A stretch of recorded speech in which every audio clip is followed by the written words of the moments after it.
We've got a couple of Game 5 reactions, one between the Golden State Warriors and the New Orleans Pelicans, and these Houston Rockets versus the Utah Jazz. If you enjoy the video, make sure you subscribe to the channel, hit that notification bell so you're alerted every time there's a brand new video. I am Ironman from the music group The Lottery, Showtime Records. I bring to you my daily views, NBA Playoff Edition. Since I am Cleveland, Houston's own, it's only right I let you fill up on this rocket fuel.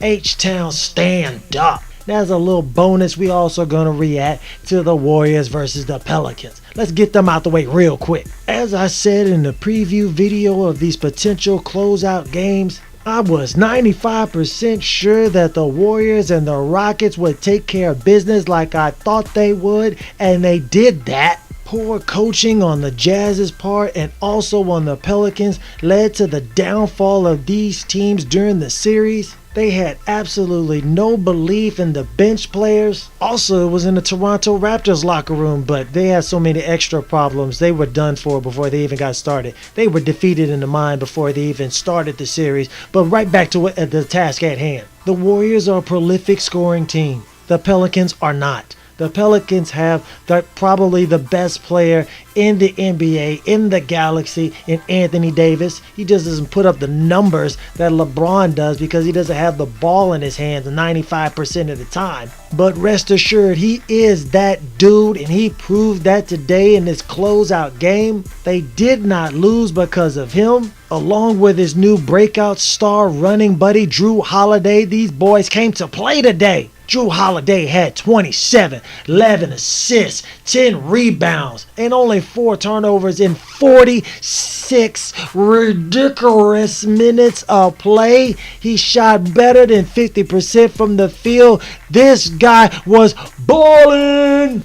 Anthony Davis had 34 big-time points, 4 huge blocks, 1 assist, 1 steal, and 19 Dennis Rodman-like rebounds. This guy was doing anything and everything to give his team a chance to win, but he just didn't have enough. They might have had enough, but they weren't allowed to play. They got blowed out.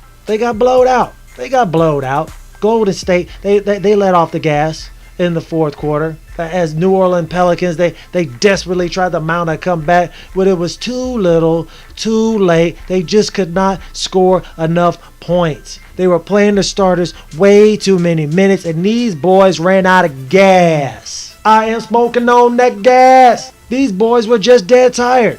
You can't compete with a complete team like the Golden State Warriors playing people 40, 46 minutes, 37 minutes. Getting only 14 points off the bench. Your team is averaging like 13 points off the bench, and you're telling me you can't find minutes for Jordan Crawford? You're instilling no confidence in the bench players when you're saying I gotta play Jrue Holiday 46 minutes and Jordan Crawford, who is a bona fide legit scoring machine, gets another DNP. Coach's decision. He ain't hurt. His feelings hurt, but he's just not playing. Just not gonna play him. Got no confidence in him. How can you expect to beat a good team just because you got a good couple of players?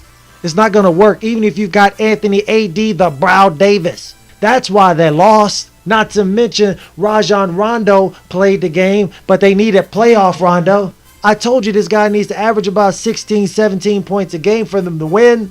He had 7, only took 7 shots.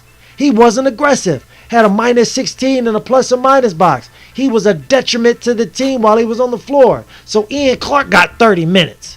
But he could only muster 9 points, 2 steals, 1 assist. He was working 4 rebounds. But he only took 9 shots. They weren't aggressive enough. You've got to be aggressive from the point guard position, especially when they're giving you wide open shots. That's why they lost. You're playing guys like 40, 46 minutes a game, and then you come out and you're down after the first quarter. Golden State scored 32 points in the first quarter. You down by 6 already. How are you supposed to come back? You can't come back from that. And you're only playing 8 people, and one person only played 3 minutes, so really you only played 7 people? How are you supposed to be one of the best teams in the history of basketball? That ain't gonna work. Bad coaching.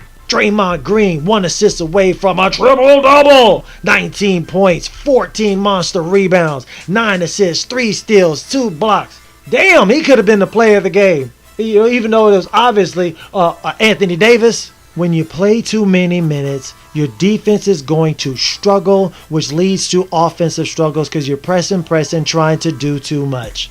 And then you come out and you're down after the first quarter. There is no coming back from that. You can tell they struggled on defense because Kevin Durant, Curry, and Klay Thompson, they had super great percentages. Klay Thompson was almost at 50%.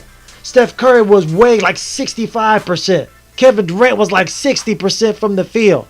You ain't stopping these guys. 24 points, 28 points, 23 points. These boys were cruising. It was an easy game. They came out there just free stroking, doing whatever they wanted to do. Pelicans got some decisions to make over this summer. They need to get somebody who can do some better coaching, develop players to come off the bench who can score the ball.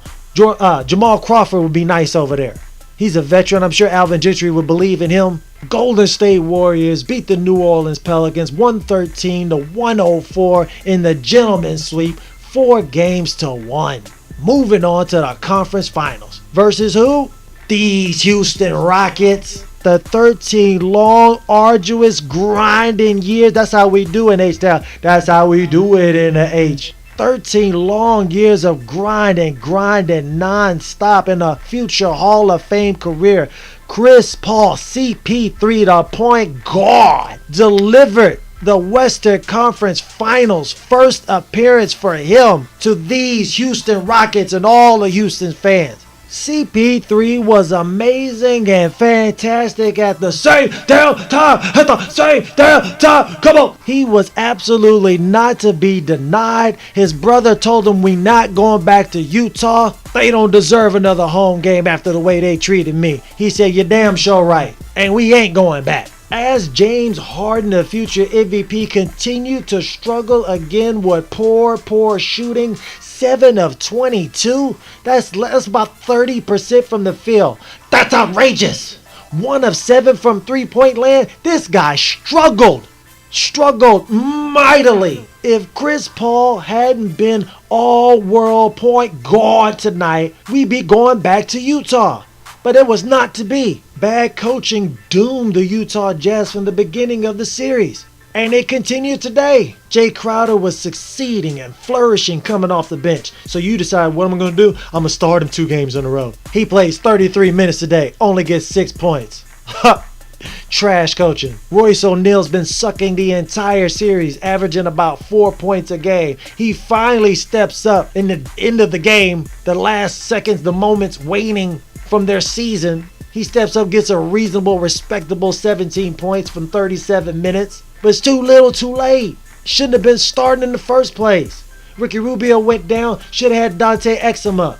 Should have had David Stockton playing. He's a point guard. Should have had Raul Neto playing, starting at the point. So Donovan Mitchell didn't have to do so much. He'd go back to his natural position as shooting guard. Didn't do that. Kept forcing Donovan Mitchell at the point guard. And today, he was awesome that first game. Well, actually, the second game they played, but the first game that he went to it, he was awesome. Man, third and fourth game, they lost because he struggled. He was trash, hot garbage. As he goes, as the point guard goes, that's how the team goes. Chris Paul was fantastic and phenomenal at that same damn time today, and that's why they won the game. Donovan Mitchell had a pretty good game today, but it was too little too late. Actually, it wasn't too little too late. Actually, they were going to win this game.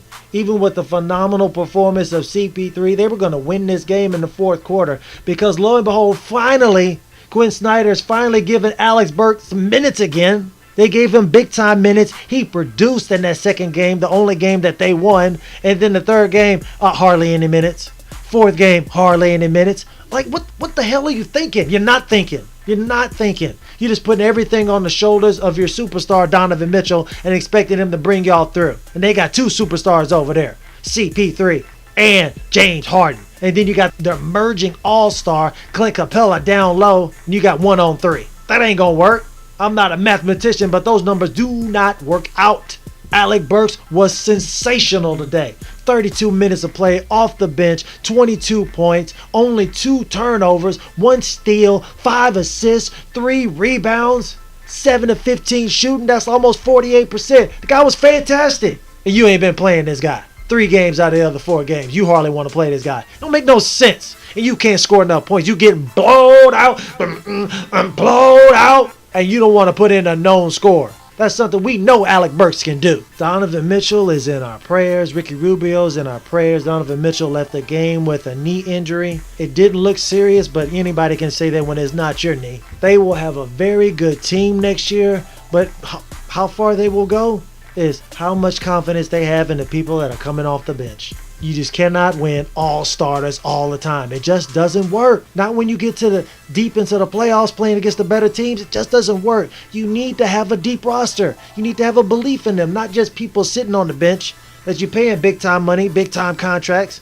but then not playing them in the waning moments. You really don't have any confidence in them. You said you did, but when the chips come, when chips start falling, you ain't really got no. You ain't putting your money where your mouth is. As I predicted, the Utah Jazz fall to these Houston Rockets on the stellar, fantastic, 13-year, career-changing, defining game by Chris Paul so far. Once again, he had 41 huge points, plus 20 in the plus or minus, 1 steal, 10 assists, 7 rebounds, like the shortest guy on the floor. He's only like 6 foot, maybe 6'1". 7 of 8 from the free throws. He was clutch from there. 8 to 10 from three-point land. Everybody said, "Oh man, he don't shoot too much threes. He not, Steph Curry is that guy. He's the best point guard in the league." And because Chris Paul don't have a 3-point shot, he just shoots mid-range. This guy was 8 of 10 from the 3-point line. This guy was fantastic. 13 of 22 from the field. Like 65% in 38 minutes. And the best part of it all, this guy had 0, count 'em, 0 big fat Shipley donuts, not Dunkin', Shipley donut in the turnover column. That's how you play the point guard position. Houston Rockets defeat the Utah Jazz in another gentleman's sweep, 112 to 100, 102 to meet in the conference finals against the Golden State Warriors for the first time in CP3's future Hall of Fame career. If you enjoyed the video, subscribe to the channel, hit that notification bell so you're alerted every time there's a brand new video. If you think they may enjoy the content, feel free to share this with your friends, your families, your homies, your BFFs forever, your neighbors, your boss, your co-workers, your fans, and your followers. I'm Ironman from the music group The Lottery, Showtime Record. And it's just how I see it. Be blessed and Godspeed. Feel free to give this video a big thumbs up if you enjoy it. Really and truly appreciate it. Leave all your interesting comments right down below, especially the ones where you disagree with everything that I just said. And then subscribe so you don't miss any of the newest and latest views.